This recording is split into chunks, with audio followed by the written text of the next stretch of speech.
अगर आपने मेरे चैनल को सब्सक्राइब नहीं किए हैं तो प्लीज़ इस लाल बटन को दबाकर चैनल को सब्सक्राइब कर लें और साथ में इस बेल आइकन को दबाना ना भूलें, जिससे मेरा न्यू गाना आप लोग तक जल्दी पहुंचे।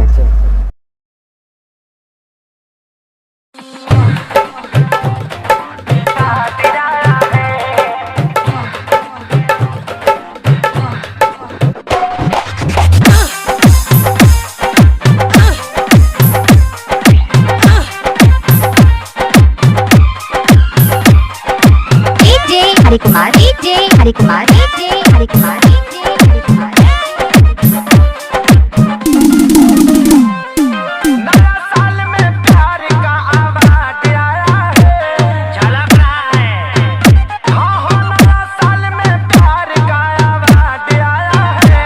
लाभार का हो लाभार का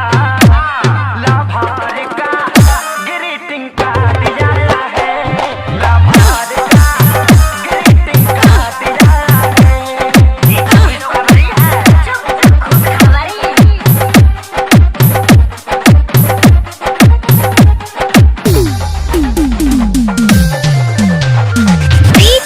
हरि कुमार DJ हरि कुमार गोरदामा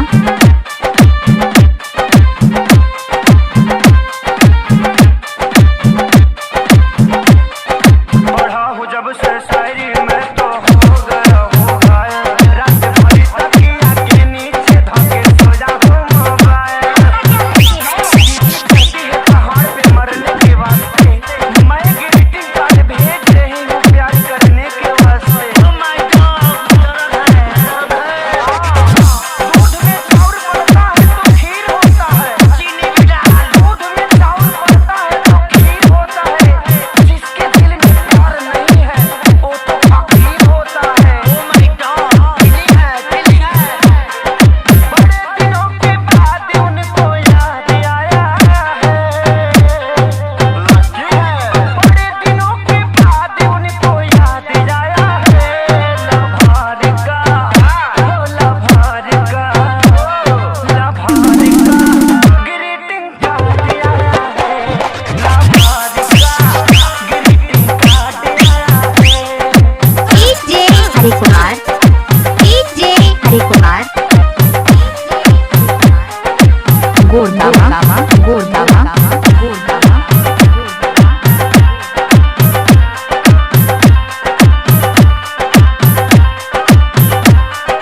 जब से लेटर मिला है दिलवा मेरा खिला है। भूल गया जाऊं मेरा घर का बना जिला है। भेज रही हूँ ग्रीटिंग कार्ड, चंदन से कम नहीं महक रहा है।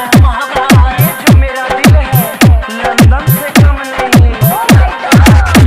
चांदनी चांद से होती है सितारों से नहीं। मैं तो सिर्फ आपसे मोहब्बत करती हूँ जानो, हजारों से नहीं। Oh my God, DJ Hari Kumar DJ हरि कुमार सोनू आशीष के सारी लापरवाही गोरदामा